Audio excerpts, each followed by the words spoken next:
સ્થાનિક સ્વરાજ્યની ચૂંટણીમાં ભારતીય જનતા પાર્ટીનો ભગવો લહેરાયો છે। સુરત મહાનગરપાલિકાના 30 વોર્ડની 120 બેઠકો માટે યોજાયેલા મતદાન બાદ આજે મતગણતરી કરાતા જ ભાજપનું કમળ ચારો તરફ ખીલી ઉઠ્યું હતું।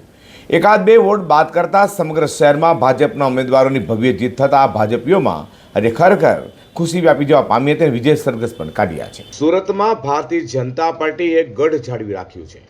કેન્દ્રીય જળશક્તિ મંત્રી CR પાટીલે કહેલા શબ્દો ખરેખર સાચા પડ્યા હોય તેમ વિપક્ષ આમ આદમી પાર્ટી પોતાની 27 બેઠકો જાળવી રાખવામાં નિષ્ફળ નીવડી છે। જોકે આ વખતે સુરતમાં કોંગ્રેસે એક બેઠક મેળવી ખાતું ખોલાવ્યું છે। સુરતને આ વખતે પણ ભારતીય જનતા પાર્ટીએ પોતાનો ગઢ બનાવી રાખ્યો છે। ત્યારે સુરતમાં એકંદરે ચારો તરફ કમળ ખીલ્યું હોય તેવા દ્રશ્યો જોવા મળ્યા હતા। તો ભાજપના જીતેલા ઉમેદવારો દ્વારા વિજય સરઘસ કાઢવામાં આવ્યો હતો, જેમાં જનમેદની અને સમર્થકો ઉમટી પડ્યા હતા। મિત્રો, વેસુ ડુમસ વોર્ડ નંબર 22ના જે મતદાર છે તે પોતાની પેનલ વિજય થતાં તે લોકોને પ્રોત્સાહન આપવા માટે અત્યારે આવ્યા છે અને ચારો તરફ તે લોકો કિક્યારી બોલાવી રહ્યા છે। અત્યારે કેસરિયાની અંદર દેખાઈ રહ્યા છે। આવો આપણે મળીએ। જે નમસ્કાર, આપનું નામ? આકાશ પટેલ। હા, શું કહેવા માંગો છો? તમારી પેનલ જે રીતે વિજેતા થઈ? હું ભટાર વેસુ ડુમસ પેનલનો સપોર્ટ કરું છું। અત્યારે અમારી પેનલ ખૂબ જંગી મતથી આગળ છે। વી વિન। આજે આપનું નામ? વિનીતા આકાશ પટેલ। હા, શું કહો છો? તમારા ચહેરા પર ખુશી છે, તમારા ઉમેદવારો વિજેતા થયા છે?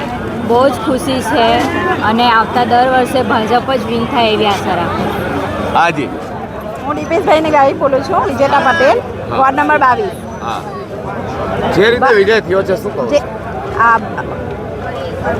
ફરી એક સાથે જીત થઈ એ બદલ ખૂબ ખૂબ અભિનંદન। Ward number 22। હાજી, મારું નામ છે રચના ડોલિયા અને હું અહીંયા વોર્ડ નંબર 22માં કાર્યકર્તા છું। અમારો વિજય નિશ્ચિત હતો અને અમે જે રીતનું કામ કર્યું છે અને પબ્લિકનો જે રીતનો સપોર્ટ હતો અને જે અમારી કામગીરી, જે અમારું વિકાસ થયું છે 22 નંબરમાં, એ એકદમ અદ્ભુત વિકાસ છે। એના માટે અમે અમારા ચારેય કોર્પોરેટર એકદમ બહુમતીથી જીતીને આવ્યા છે, એટલે એની માટે વોટ ફોર ભાજપ। હાજી, હું લીના સેલાણી 22 નંબર વોર્ડમાં 16 બોડીમાં મંત્રી તરીકે કામ કરું છું અને અમારું નક્કી જ હતું કે ભાઈ બીજેપી જ આવશે। ખૂબ ખૂબ અભિનંદન। હાજી, હા, મારું નામ વર્ષા અમરેલિયા છે। હું સુરત શહેરમાંથી OBC મંત્રીમાં છું અને નક્કી તો હતું જ કે અમે જીતવાના જ છીએ અને આજે જંગી લીડથી અમે જીત્યા છીએ, તો અમારામાં ખૂબ ખૂબ ઉત્સાહ છે।